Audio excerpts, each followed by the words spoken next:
We don't really know where we're going, but all of us can stop and witness where we are.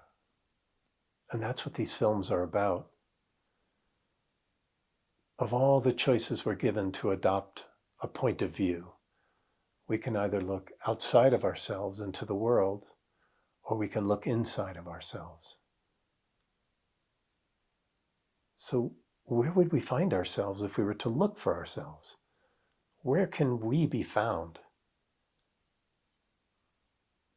Where would you look to find yourself?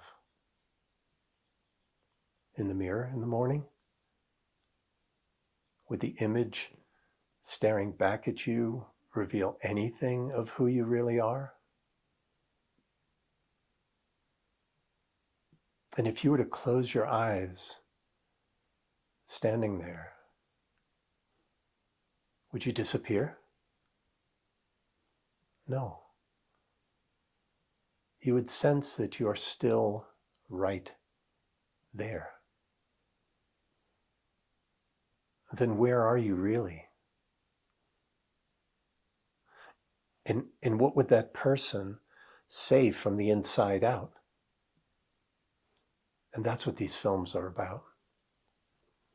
If all the noise of the world could stop, just for a little while, and you sit and you enter into true silence, not the mind's version of silence with its opposites and contrasts and concepts and dualities, with all the stories about who you have to be and what you have to do.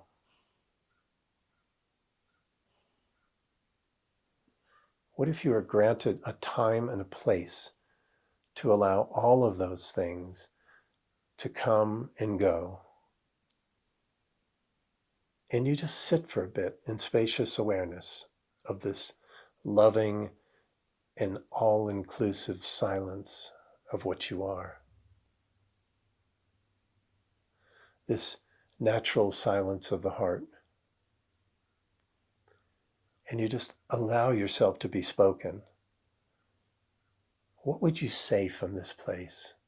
Who would you be from this place?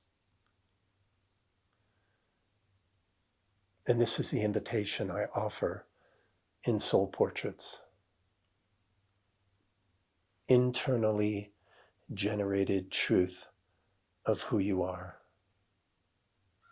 A place to see yourself, find yourself, and know yourself. To maybe make a record of you for all eternity.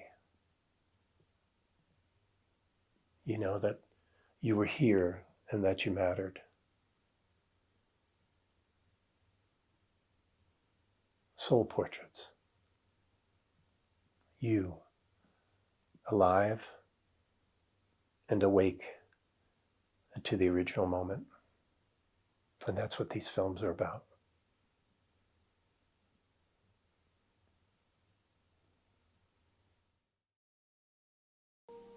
At my best, at the highest work that I get to do is if I am really connected to my higher power, then my higher power is connecting with their higher power. And that's what's happening. And whatever else is happening kind of falls away. And it's this different place.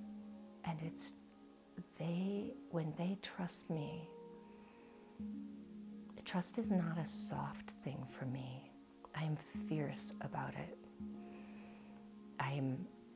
It is so important to hold what they share with you in the most sacred trust that it never goes anywhere. And it grows in my heart. And I pray and meditate about my clients and just sit with their being so that I can really connect with them more fully.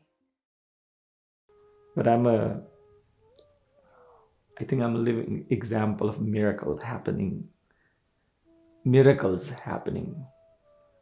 every moment of your life, not just once in a while or not once a month or once a day. I'm constant miracles happening in your life. I'm absolute epitome of that phenomena, or whatever you want to call it. I just look at the food and I get teary eyes that I'm being fed without asking, while so many, little kids go without food, and I'm being served food of 20 people for just myself, and I don't even ask. This is what we need the world to do. To sit and see each other. It's pretty amazing. And hard, right? And vulnerable and raw and beautiful.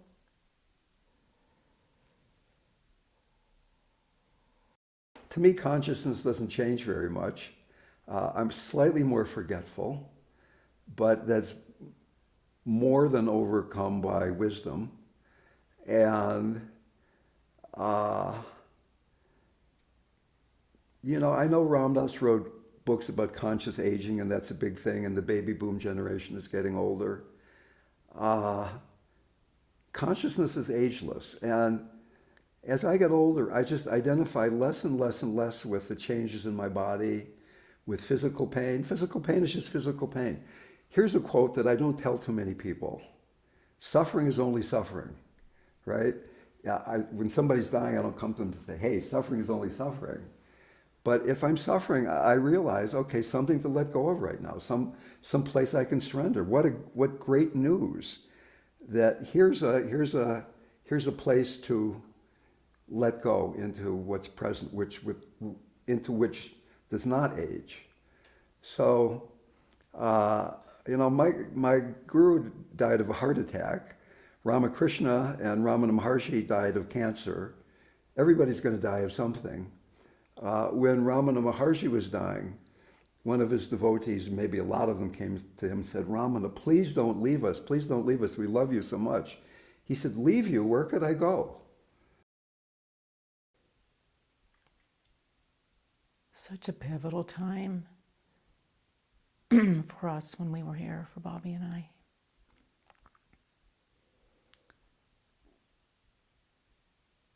And I just feel this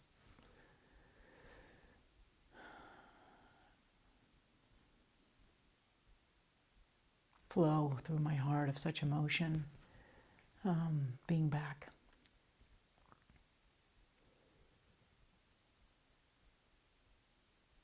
The sweetness, the missing, the love,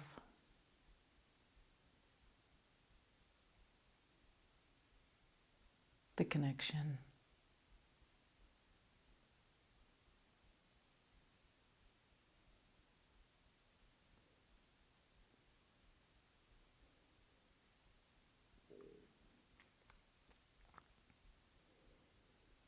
Profound to be held in such a place with such people in a time of such need.